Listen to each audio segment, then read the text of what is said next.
सदियों से इजिप्ट के पिरामिड इंसानों को अपनी ओर आकर्षित करते रहे हैं। ये विशाल संरचनाएं कैसे बनी? यह एक ऐसा रहस्य है जिसने सदियों से इतिहासकारों और वैज्ञानिकों को हैरान किया है। आज हम आपको पिरामिड बनाने वालों की अनकही कहानी बताने जा रहे हैं। एक कहानी जो सिर्फ पत्थरों और संरचनाओं से कहीं ज़्यादा है। पिरामिड सिर्फ इमारतें नहीं थीं, बल्कि प्राचीन इजिप्ट के लोग अपनी आस्था और विश्वास और शक्ति को व्यक्त करने का एक तरीका थे। ये फ़राओं के शाश्वत जीवन और इजिप्ट की सभ्यता की महानता का प्रतीक थे। लंबे समय तक यह माना जाता था कि पिरामिडों का निर्माण दासों द्वारा किया गया था, लेकिन हाल के अध्ययनों से पता चला है कि ये कुशल कारीगर थे जिन्हें भोजन, आश्रय और चिकित्सा सुविधाएं दी जाती थी। ये लोग गणित, इंजीनियरिंग और वास्तुकला में भी पारंगत थे।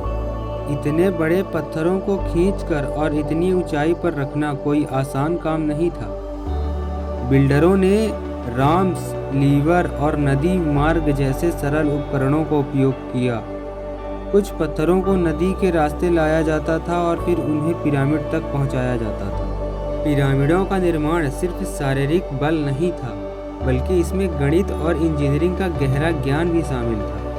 बिल्डरों ने अत्यंत सटीकता के साथ पत्थरों को जोड़ा और पिरामिड को एक विशाल संरचना में परिवर्तित किया।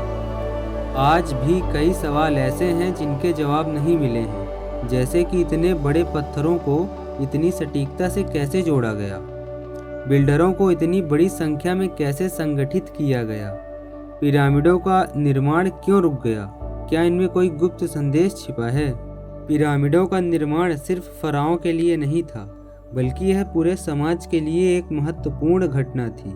यह लोगों को एक साथ लाता था और उन्हें एक उद्देश्य देता था।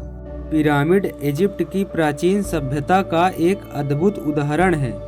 ये हमें बताते हैं कि प्राचीन काल के लोग कितने बुद्धिमान और कुशल थे। हालांकि हमने पिरामिडों के बारे में बहुत कुछ जान लिया है, लेकिन अभी भी कई रहस्य बने हुए हैं। आप इस विषय पर और अधिक जानने के लिए डॉक्यूमेंट्री देख सकते हैं, किताबें पढ़ सकते हैं या किसी विशेषज्ञ से बात कर सकते हैं। मिलते हैं अगली वीडियो में।